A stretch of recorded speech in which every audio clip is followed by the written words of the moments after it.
treatmentnya yang waktu itu lu lakukan apa sih Bang? Ke Terkait mereka sama gitu? komunikasi ya. Banyak nongkrong gitu ya? Nongkrong sama mereka atau gimana tuh? Iya, nongkrong, terus kita belajar budayanya sih pasti ya. Oh. Budayanya mereka, kebiasaannya mereka, dan kita pasti setiap datang ke lokasi, kita melihat potensi, kita mengosongkan diri lah. Oh, waduh menarik banget. Ya, kita harus mengosongkan diri. diri supaya terisi dengan hal yang Betul. baru, ya kan? Jangan kita merasa datang ke sana, Udah tahu sok semuanya, tahu, iya.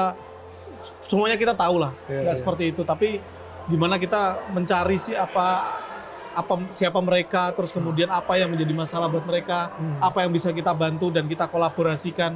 Pada intinya kita harus setara sama teman-teman mereka. komunitas itu. Oh, jadi lu Seperti itu masuknya ke komunitas dulu atau ke langsung petaninya gitu, Bang? Ke petaninya ya sebetulnya ya. Oh. Dari petaninya gua ketemu adatnya, orang Tetua-tetuanya lah ya? ketua adatnya lah. Hmm. Terus kemudian ke masyarakatnya, bahkan bukan ke pemerintah, malah langsung ke Ya, warga. petani-petani ini, karena petani-petani kita bisa langsung. tahu lah Iya, permasalahan mereka tuh apa gitu. Iya, iya. Dan penerimaan mereka gimana Bang ketika lu hadir pertama kali untuk, ya tadi lu udah mengosongkan diri kemudian lu hadir, dan penerimaan mereka gimana? Ya waktu itu cukup panjang sebetulnya ceritanya ya. Gue nekat datang ke Pulau Makean itu tahun 2012 ke sana. Gue sendirian datang ke sana. Pulau itu nggak ada namanya mobil, nggak ada motor dan lain sebagainya. Gue datang ke sana, tidur di tempatnya guru ngaji. Muslim di sana berarti ya? Muslim, 100% Muslim. Oke. Gue Nasrani ya, jadi datang ke sana dan penerimaan mereka cukup baik gitu kan. Dan mereka cerita tentang kenari dan lain sebagainya. Dan gue tertarik gitu. Gue nggak pikirin pasar, tapi Iya, gue iya. pengen tahu kenapa sih mereka membudidayakan Antusias itu, banget dengan antusias kenari, ya. kenari, dan kenapa mereka bisa hidup itu, cita-citanya mereka apa. Dan ternyata cukup luhur gitu loh cita-cita mereka. Di Makean sendiri, mereka tuh cita-citanya cuma 2. Naik haji sama anaknya S2. Waduh, Itu doang. Mereka nggak religi perlu- dan pendidikan ya? Betul, religi dan pendidikan. Nah, kenapa akhirnya relate ya? Kenapa orang Maluku Utara itu kebanyakan suku Makean itu jadi gubernur lah, jadi pejabat dan sebagainya? Karena motivasi dari orang tuanya dari menjual kenari dan menanamkan Harus itu sukses, kenari harus iya. sukses. Gitu. Jadi Gokil ini ya. value ya, value yang cukup dalam gitu kan. Iya, iya. Dan itu juga pasti banyak mempengaruhi persepsi lu dan mindset lu Betul. juga kan ketika Betul. datang ke sana kan? Pasti. Persis, karena ya kan ibaratnya kita tertularkan ya value Iya. dari mereka. Bahkan Iya. gue merasa belajar tentang komoditi ini bukan kita belajar sendiri, tapi kita malah belajar sama komunitas itu gitu. Iya, iya. Ketika kita traveling kan kita harapnya belajar sesuatu yang baru. Sesuatu yang baru, betul. Itu pentingnya mengosongkan diri sih ketika kita Iya. datang ke satu lokasi gitu sih. Iya, iya. Menariknya lagi Timur Rasa nih yang gue pernah lihat produk-produk kalian kemarin tuh makan kacang kenari rasa wasabi. Oh iya, Ya kan? Terus ada lagi rasa barbecue ya? Apa sih? ada andaliman. Andaliman. Ya, maksudnya tuh Andaliman. bener-bener lokalitas ya, walaupun wasabi Betul. bukan dari kita tapi banyak dibudidayakan di Wonosobo kan sekarang ini kan, Iya, betul. di Wonosobo, dan ngeblend antara cita rasanya itu dan mengawinkan packaging itu menurut gue sih Iya. udah di luar, ya bukan level UMKM lagi yang emang kemasannya diseragamin gitu ya. Maksudnya kalau UMKM tuh kan kita bisa lihat produknya tuh kayaknya nih dikasih tahu ini semuanya ikutin untuk pakai cara ini, tapi kalian bubuhkan kreativitas di situ ya, dari desain Betul. packaging segala Desain macam. packagingnya, iya betul. Jadi kalau melihat produk kita itu namanya nih, variannya nih ya. Nih itu ya ibaratnya kayak lagi makan apa sih? Oh lo makan kenari nih. Oh, Itu sebenarnya nihnya tuh jatuhnya dijadikan kayak penunjuk lah sebetulnya. Jadi ya itu lebih ke fusion ya. Itu sebenarnya trial kita sih.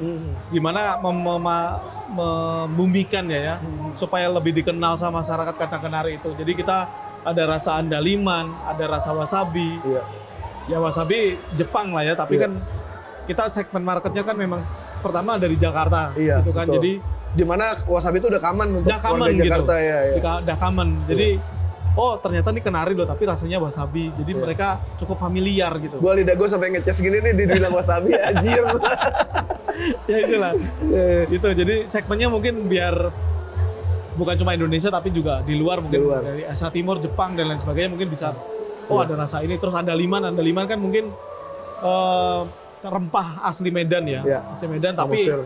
ada comparisonnya itu adalah Szechuan pepper. Iya. Nah, itu rasanya mungkin juga familiar untuk secara internasional cukup familiar. Iya. Seperti itu sih. Iya. Jadi memang penetrasi lo yang lo lakukan adalah bagaimana lokal ini bisa keterima dengan lidah-lidah global gitu ya. Betul Secara banget. rasanya udah common Betul, gitu ya. betul banget. Betul banget. Dan ada tantangan nggak sih Bang ketika lo coba mengawinkan ini gitu ya? Lo coba uji coba, kan pasti uji coba gitu ya. Pasti. Trial error segala Iya. macam. Ada tantangan nggak ketika melakukan itu gitu? Apakah kesulitan untuk mencari kolaboratornya gitu, mungkin mencari Iya. vendor-vendornya, bisa ceritain nggak Bang? Ya itu tadi ya, kalau kaitan kita sama komoditi lokal yang baru katakanlah baru dikenal gitu Iya. tuh, ya pastilah itu tantangan sendiri kita di sisi pasar itu.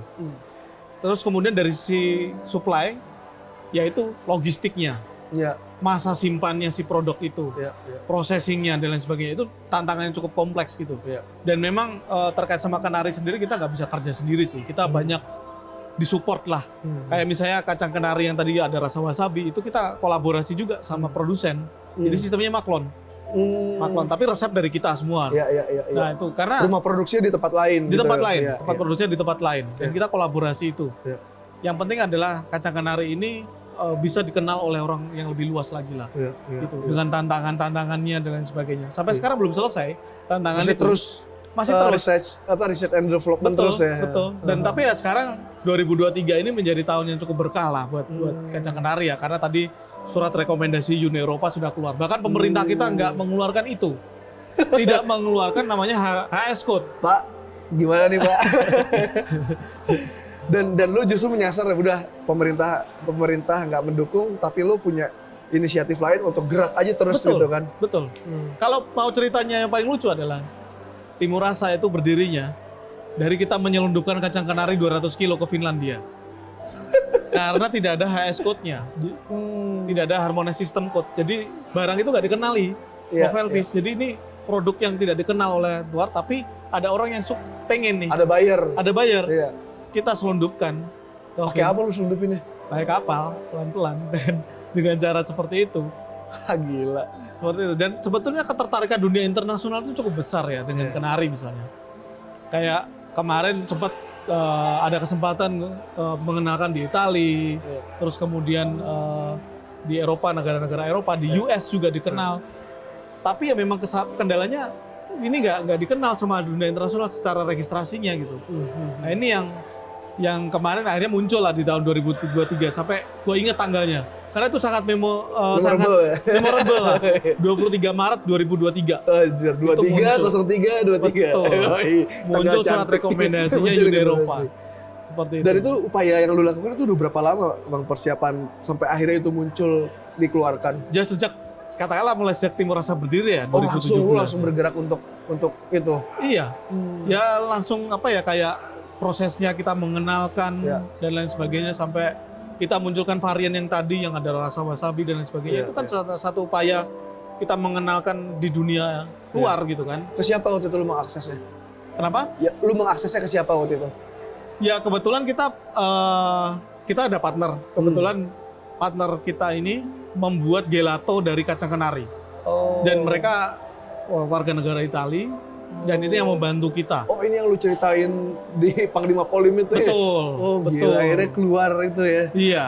Jadi membuat gelato, vegan gelato itu. Iya. Vegan gelato untuk market Eropa. Iya. Akhirnya muncullah surat rekomendasi itu. Iya. Gitu. Dan dari instansi terkait kayak Kementerian Pertanian, mungkin Kehutanan, Perdagangan, itu sama sekali nggak ada respon. Padahal lu udah berupaya untuk menyenggol mereka gitu. Mulai sekarang menggeliat lah ya dari pemerintah. Jadi karena udah direspon luar duluan. Betul. Dan salah satu upaya yang kita lakukan kemarin kan kita bikin kita mengerjakan beberapa program juga kolaborasi lewat yayasannya Timur Rasa. Itu dengan KLHK, Kementerian Lingkungan Hidup. Terus kemudian lewat dengan UK8 waktu itu. Ya, UK8. Ya, itu ada program namanya MFV4, jadi Multi Forestry Stakeholder fase 4. Di situ kita mengumpulkan ya pelaku-pelaku lah untuk mengangkat kacang kenari itu gitu kan. Kayak semacam konsorsium gitu ya, program bersama. Nah dari situlah akhirnya kayak KLHK itu mengeluarkan beberapa kebijakan lah atau mungkin upaya untuk bisa mengangkat kacang kenari ini. Kayak di Alor kemarin baru pulang dari Alor juga tadi malam. Dari Alor. Ya Alor kan salah satu punya potensi kenari juga di sana. Iya. Di sana masyarakatnya pemerintah daerahnya sudah membuat konsorsium. Bahkan dinas kehutanannya di provinsi NTT pun sudah melihat ini potensi yang perlu dicatat dalam regulasi. Gitu. Dan sudah keluar regulasinya bahwa kacang kenari itu tercatat sebagai salah satu potensi hutan yang harus Dan dilestarikan. menjadi komoditas yang Betul. dilestarikan malah. Bahkan dilestarikan karena itu pohonnya 200-an tahun. Pohon kacang tua kenari. ya. Pohon tua. Berarti emang pohon hutan gitu ya Bang? Pohon hutan. Ini ke hutan ya, hasil hutan gitu.